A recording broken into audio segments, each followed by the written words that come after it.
The Bucks will be hosting Chase's Dallas Cowboys. Today he's in his Dallas Cowboys pajamas. He's excited. I actually watched the last episode of Hard Knocks last night, and I'm going to tell you that episode 5 was not any better than the first 4 episodes. It was just met with a thump. Honestly, I think it was the worst Hard Knocks they've ever had, in my opinion. And I love Hard Knocks. I am a fan of Hard Knocks, and rarely do I criticize it. And this was probably my least favorite Hard Knocks. Yeah, I agree with you. I watched. Did you watch season? Did you watch? I did.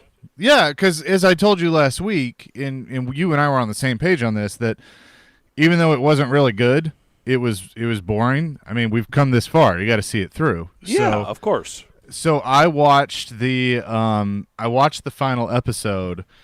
And I was just like, okay. I mean, it just kept with the theme of the whole series. It was just, And here's my tell question. Me, Chase, what's something, in Hard Knocks over the years, we can always talk about something, right? Like something. Yeah. It's an hour-long program or close to it with no commercials. But honestly, like what was there about this one that you have that's any discussion piece whatsoever? My answer would be nothing. Like nothing other than I've said Mike McCarthy comes off as a meathead. That's it. I mean, I liked the video, the camera that took the tour through the facilities in Frisco. But, I mean, we're talking about 5 episodes, and there just really was, like, no storyline.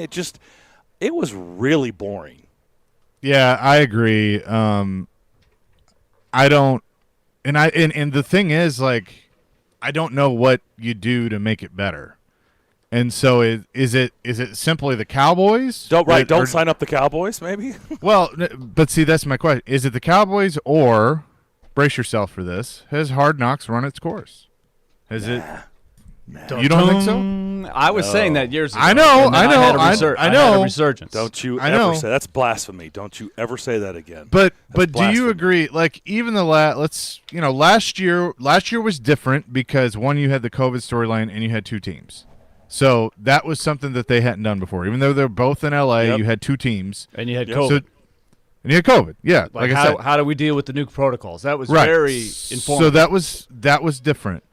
The year before, you had Chucky, and so that added intrigue because it's Chucky. I mean, even if they had featured Jerry more, I mean, like the closing scene is Jerry sitting in his office. I don't know, though. That meeting, the cut meeting, that was awkward. You cringe? Yeah, it was awkward. Right, we've all been in that. Like, he's the owner, and it's like some of the stuff he was saying, like the train to California, I was like, oh. Yeah. This is so uncomfortable. The wagon train, yeah. The wagon train was like, this is weird. And get this, in every season, they always show cut day, right? And what is it usually? It's either they're walking in the GM's office or the head coach's office or both. Jerry didn't come in and cut these guys. It was the VP of player personnel. Mm-hmm. Yeah. Like that was in a room all together. In a room. Weird. Yeah, they brought them all together like, hey, said, you guys, none of you made the roster. Sorry. I was like, what? Okay. Brian Kelly would have liked that. It was mass execution. That's what that was. Basically, you all get your fate at one time, but sorry. But it's not even too soon. That's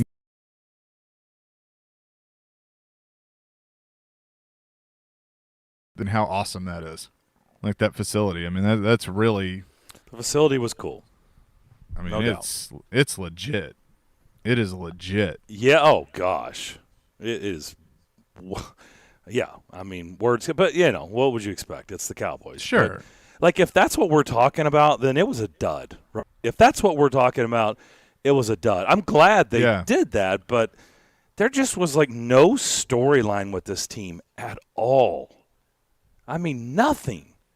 Like even like Ezekiel Elliott, who had a big part in it, Dak Prescott, who had a big part in it, Amari Cooper had a pretty decent part in it. I mean, I thought the DeMarcus Ware with Micah Parsons, I don't know about him. I'm a little I don't know. My first impression is, I don't know. I'm not so sure about Micah Parsons, but we'll see. But I did like the exchange with DeMarcus Ware. That was cool. You know what I'm getting at? Do you understand? Like Micah Parsons to me feels like he's still living in high school and college. Like I'm big man on campus and I'm then he big, has a blankie. You know what? I'm big stuff. Yeah. And it's like, yeah, well, let me just tell you, Micah, you're about to get a really, really rude awakening in the NFL. Like all that stuff, big man on campus and big stuff, that's about to go out the window. I was waiting. So that was my impressions of him. I don't know if it's true or not. That's just what I took from it. But I did like the exchange with DeMarcus Ware. I thought that was some good stuff. But overall, I gave it a D minus. Yeah, it wasn't good. The scene of him in the meeting room with the blankie. Yeah, like that. I was just kind of like, oh, okay, but but you're right. But it's early. It's I don't know what every player acts like when they first come into the league. I mean, I've never been in that situation, so I'm sure it's different. But you're right. He has a little bit of the big man on campus, and but early on in the show, they were I liked they showed him that he was mad when they would take him out. He wanted to go back in and get more reps. Mm-hmm. So that was cool. But yeah, we'll see. I'm just curious of what they do moving forward. I wish they would change the rule. Because you're getting a lot of the same teams. I mean, Dallas has been on there 3 times. Yeah, this year would have been great to have the Titans, and it would have, Vrabel would have hated it, but it would have been entertaining. And if you're the NFL and you are in the entertainment business and you're going to continue to do this show, you need to just basically tell the teams, hey, tell the owners, if we're going to do this, everybody's in the pool, and we're gonna, and I'd be fine doing multiple teams. They can do that. I don't know. But, they can do it. You've said that before. It's HBO. It's HBO. I know, but that's a big production, Chase, and it's a quick turnaround. They have to keep airing it live every Tuesday. That's a big to cut up all that stuff and edit it, all that stuff. And if you've got one crew in one state and one crew in another state, don't you think that's a big production? Well, you can pause the shop for 6 weeks and use that crew, and I'd be fine with that, but just saying. But no, you could. You got plenty of people that with HBO productions that could do that. I mean, here's the thing: if you even into the current setup, to me, I would have much rather seen the Jacksonville Jaguars. Yes, listen to this: the Jacksonville Jaguars. I would have much rather seen the Jags. Now, whoever says that, I just said it. I mean, you've got Urban Meyer, who, however you feel about him, and everybody knows who listens to this show how I feel about him with my encounters with him in person. I don't root for the man. I don't think he's a very good person at all. But I'm still intrigued by him. He's a really good coach. I have no idea if it's going to work in the NFL. They've got Trevor Lawrence. They drafted Travis Etienne. I get it. He gets hurt. Well, guess what? That would have been on Hard Knocks. Gets hurt. He's out for the season. I would have much rather have seen them. I think they've got Tim Tebow early on. Yeah, it was a much more of a storyline there than Dallas. I don't think, and I get it, maybe it's just because I love the show that I'm not willing to concede it's run its course and it's over. I just think you needed a better storyline. I just think Dallas was the wrong subject matter. It was just the wrong team to pick. I would agree. And being the Cowboys fan that I am, I still agree with you. That there were better options, and that's one thing they need to change. Change the criteria, open up the pool a little bit. I mean, if you want to say that the Super Bowl champion can't be on it, which I think is silly. I mean, the Bucs even would have been, more. Yeah, I think you're right. Just drop the rules. Period. Pick the best subject matter. Pick the best team. Why not pick Seattle? Seattle would not qualify, but all the drama in the offseason with Russell Wilson and Pete Carroll. Wouldn't it have been great to make them uncomfortable with Hard Knocks and have to hug each other every day and put a big fake smile on every single day at the office? The Green Bay Packers, hello. Oh my! Just make them who cares whether they want to do it or not?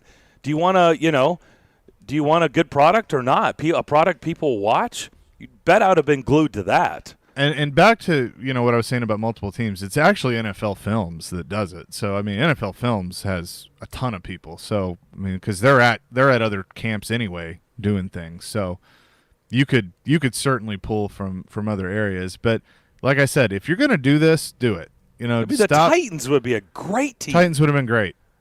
Vrabel would have hated it, but Titans would have been great. Great. Julio Jones, Derrick Henry, Ryan Tannehill. It would have been great. A.J. Brown would have been a star on Hard Knocks. Would he not? Oh, absolutely. He'd have been a star. Absolutely.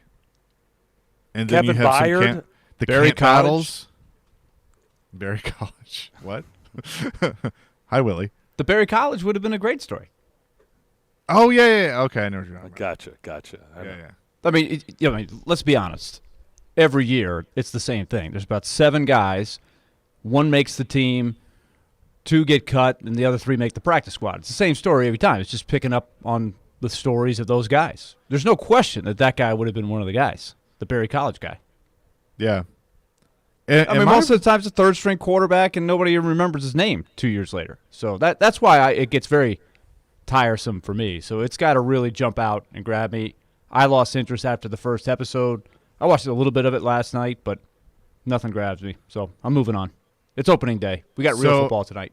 Am I right that was Scott Pioli, was he on there when he was the GM of the Chiefs?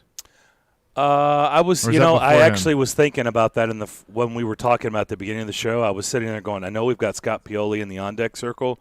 When the Chiefs did it, was he? I mean, he was definitely in the organization. No, he was wasn't. definitely in the 09 to 12 is when he was there, and they were on in 07. I thought they did it again. No, they didn't. No, he missed it. But he was not with the organization in 07? No, he was still with the Patriots. Okay. Yep. Because it was 07 was when they brought it back. Remember, they did the Ravens in 01, then the Cowboys in 02, and then it was off. Gentlemen, why don't we could just ask him. We'll ask him, and then it came back in 07 with the Chiefs. He's on. All right. Indeed, we will talk to Scott Pioli on the other side, NFL Network. We do that next here on Darren, Daunic, and Chase, ESPN 102.5 The Game.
Thank you, David. Back here on Darren, Daunic, and Chase. Our show presented by Curation CBD. Curation CBD products curated for life. Darren McFarland, that's me, Willie Daunic, and Chase McCabe alongside as we get things cranked up and rolling here on this Thursday. Let's bring in former GM and now with the NFL Network, Scott Pioli is on the line with us. Scott, I was speaking with a very good friend of mine and someone you know this morning, and I told him you were coming on the show, and he has asked me to ask you to evaluate how he was as a receivers coach at Murray State. Do you have any idea who I'm talking about? I'm betting it's Pasquale Sperduto. Yes. People don't even know that his real name is Pasquale, and I don't know, something happened when he left Boston. He adopted this name Pat. I don't even know that guy, but yeah, Pat Sperduto. Here's what I'll tell you: terrific coach. He's now a scout, but an even better human being. Fabulous guy. Yeah, we were slogging it out down at Murray State. He was a guy from Boston. I was a guy from New York, and we were transplanted into Western Kentucky region. They call it the tri-state area where Murray is. And I tell you what, we looked at each other and said, what did we get ourselves into? Two Italian Catholics in about as far southwest as you could get in Murray, Kentucky. And we weren't real popular, but we loved what we did. Scott, if we had you in person right now, and if I ever get a chance to see you in person, just remind me to tell you the Art Paducah story that happened at his church. He's got shirts about it. It's a great story. And if you ever see Pat, the next time you talk to Pat, ask him about Art Paducah. He'll get a kick out of it. I absolutely will. And I got to tell you this. I absolutely loved my 2 years there. The folks, the town of Murray was incredible. When we needed some action, we would go to Paducah, Kentucky, or up to Nashville, and it's when I fell in love with Nashville, quite honestly. Loved my time there. That is awesome. So, we were just having this discussion about Hard Knocks that wrapped up Tuesday night, final episode with the Cowboys. You've been on that side. We were kind of looking at, we weren't sure if you were in Kansas City when the Chiefs were the focus of Hard Knocks, but I guess you were still in New England at the time. But as a guy who's been in the front office, a guy that's been a GM, what do you make? I'm sure, is it true like everybody on that side just hates and cringes at the notion of being on Hard Knocks? Well, I got to tell you, so I was with the Atlanta Falcons. I was not there in Kansas City. I think it was done the year before I got to the Chiefs, or a couple years before I got to the Chiefs, but I was in Atlanta in 2014, I want to say, when we had it. Oh, okay. And I don't know if hate is the right word, but it's awkward, it's uncomfortable, and you're trying to do your job. It's like any job. Just imagine if there's a camera and a microphone every single place that you go, and you're sleep deprived because it's camp. There's pressure. There's a million things going on, and I'm just talking about from the personal and the individual standpoint. Sometimes at work, you're not the best version of yourself. And when that stuff is out there and to see reactions, you do have some editorial rights, but it's really difficult. But I'll say this. I think, to me, the thing that I disliked the most about it was the human standpoint. And people love that it's reality TV. But people sometimes forget that these players, all of us involved in these games, I understand it's entertainment. It's enjoyable, but there's those players, they're sons, they are husbands, they are fathers, they are, cousins, and they've got a bunch of people out there who love them. And when they have to see that person in an uncomfortable situation in terms of losing their job, it's really, to have cameras and microphones at that moment, it's so personal. I just think at times it's an intrusion. And even though I've worked on this media side for a number of years now, I just think that there's certain things that just need to be kept private and personal. Interesting. For years, everybody's been saying, all the other leagues basically have a feeder system. Well, I guess like a minor league system. The NBA's got the G League, and we know baseball, and so hockey's got their version as well. But the NFL really doesn't. There's been all these startup leagues, and you think, okay, and then there was NFL Europe for a time, and it served its purpose. Some guys did make it into the league. But overall, there's no feeder system. Their feeder system is college football.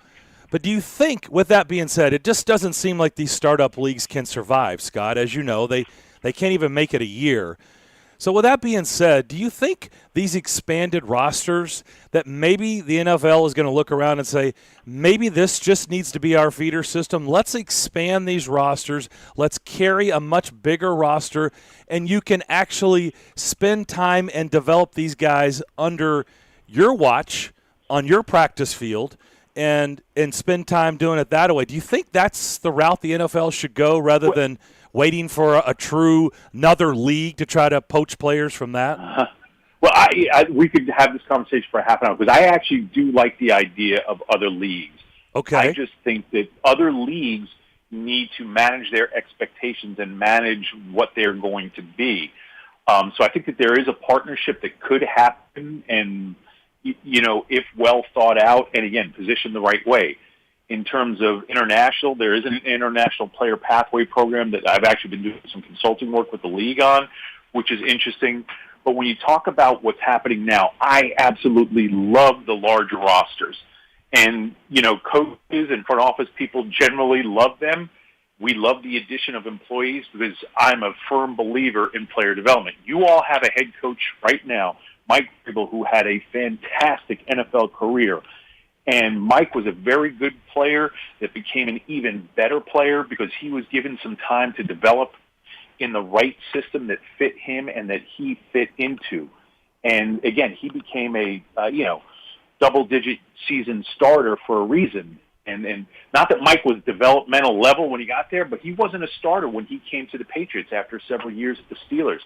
So sometimes players being given the right situation, the right amount of time, the proper coaching, I love player development. If we could expand rosters, it would be great. Now, the flip side is, it's just like in every business in America, or anywhere, I say America, but it's headcount, right? Owners and people who own the companies and own the franchises are concerned about headcount because with that, there's more overhead. So it's a complicated thing. We as the operations people, coaches, general managers, give us more players. We'll do something with them, and we'll make them better. We'll make the product better. I hate the word product, but that's what we try. That's what we have to sell to the business people. But what they're doing right now, I love the expanded rosters. Talking to Scott Pioli from the NFL Network, and Scott, just as a player evaluator, I'm just curious. Just put yourself in the shoes of John Robinson. Bud Dupree, coming off an ACL, hasn't really been able to play fully until just a couple of days ago. Julio Jones hasn't practiced much with the offense. You had COVID issues with Tannehill, a couple of the starting offensive linemen, a couple of guys competing for right tackle that really haven't been able to play up to full. I know every team's got a list of these things where you just can't see everything together until last minute, and here you go, you have a game on Sunday. How tough is that for the player personnel people to evaluate what you've got?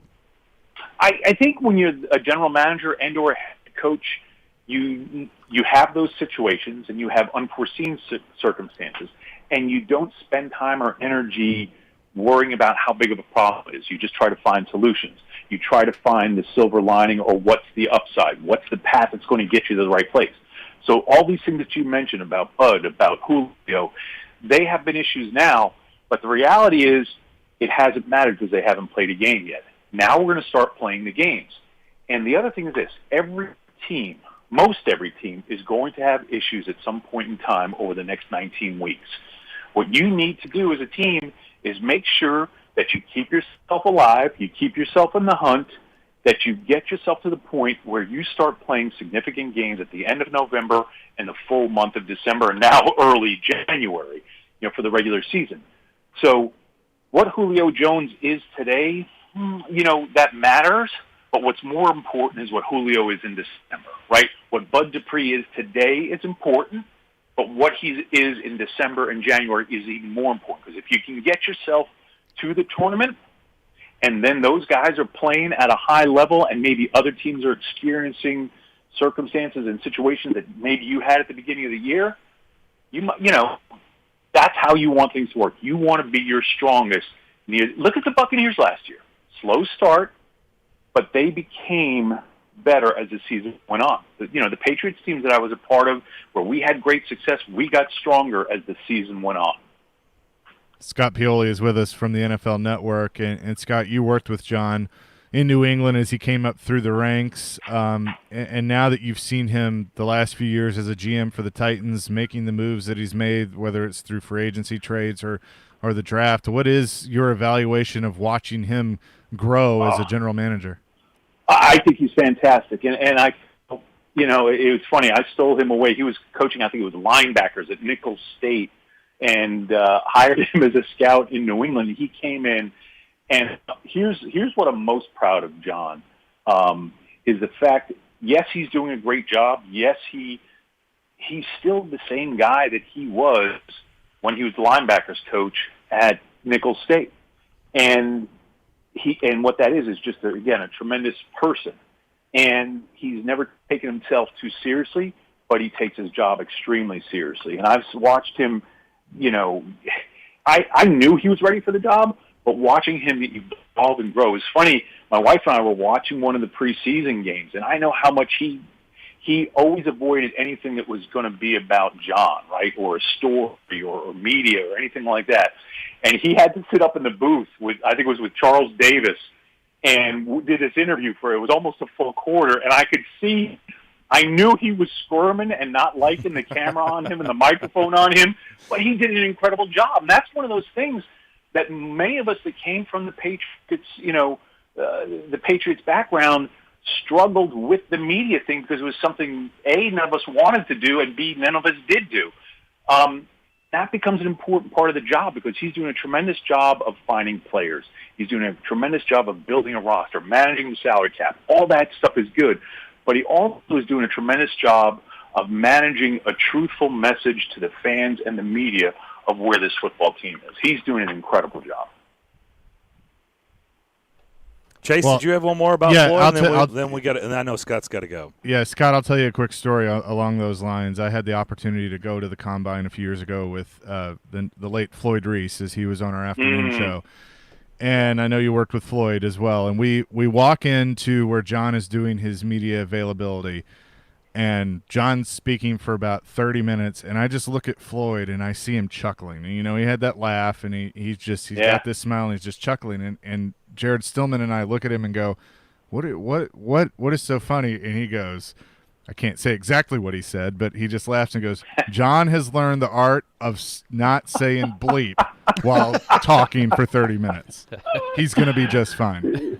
Yeah, I God rest Floyd's soul. I mean, what a wonderful man and a wonderful football man. And he was just such a positive influence on anyone and everyone that worked around him. He literally had a twinkle in his eye, right? When he smiled, he was one of those guys, he didn't have to laugh, but you could see and hear him laugh through his smile. And, Floyd, but I'll say this about J-Rob. He doesn't reveal secrets, but if you want to listen, he will educate when he does speak about football. And it's one of the things I really respect that he's doing, too. That's a great Floyd story. Floyd was a tremendous, tremendous man.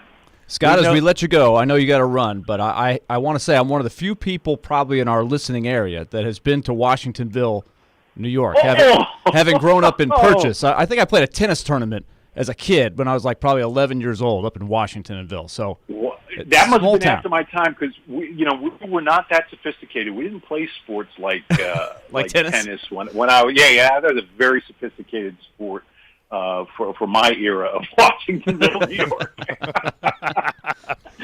Scott, we could have gone a lot. Thanks so much for having me. Yeah, I really appreciate it. Thanks for doing this, and we'll talk to you down the road. All right, thanks, guys. That is Scott Pioli, NFL Network, Fantastic. Former executive. That was really good stuff. I learned something. I've known Pat for a long time. Is Pasquale? Yeah, I didn't know that either. I did not. I honestly didn't know Wikipedia that. doesn't know that either. I was going to say, I've never seen or heard that before. Pasquale. Now I'm going to, oh my gosh, I'm going to hold that over his head for sure. Pasquale Paducah Sperduto. Honestly, that was worth just learning Pasquale Sperduto was was worth the interview alone. I mean, just doubt. that little nugget right there. Strong. That was really Now, really I good. have I don't even know if I've heard the Art Paducah story. Oh, my gosh. You haven't? I don't think so. I feel like if I did, I'd remember it. Yeah, you would. Yeah, so then I haven't heard it. Oh, well, but we'll change that. Yeah. We'll change that. Next time I see Pat, for sure. No doubt about it. All right, we'll come back. We'll take a break. We'll continue on the other side, but first, it is time to fire up the tailgates. We know the NFL is back. It all begins tonight. Tampa Bay hosting Dallas. You can get in on the action before the opening night kicks.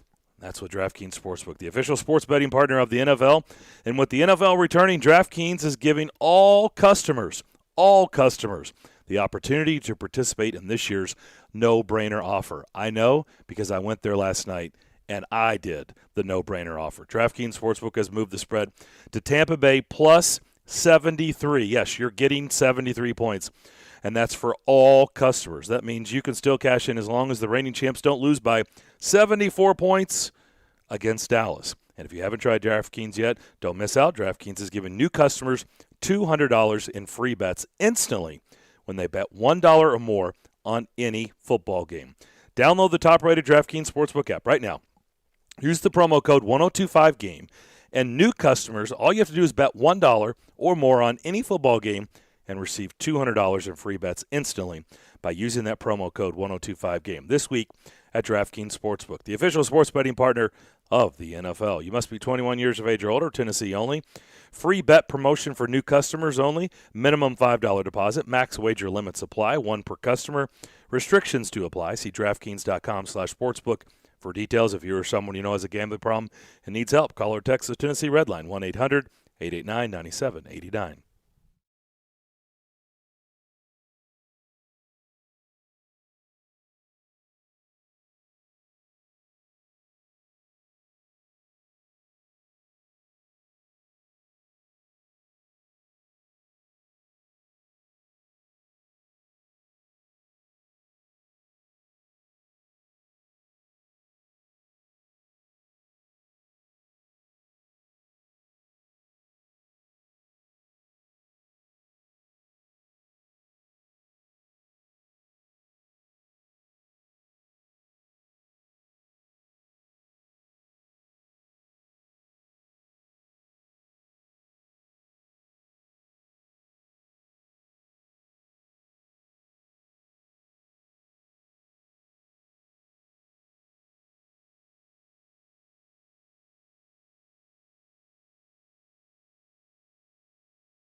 The Nashville Soccer Club. Love this music.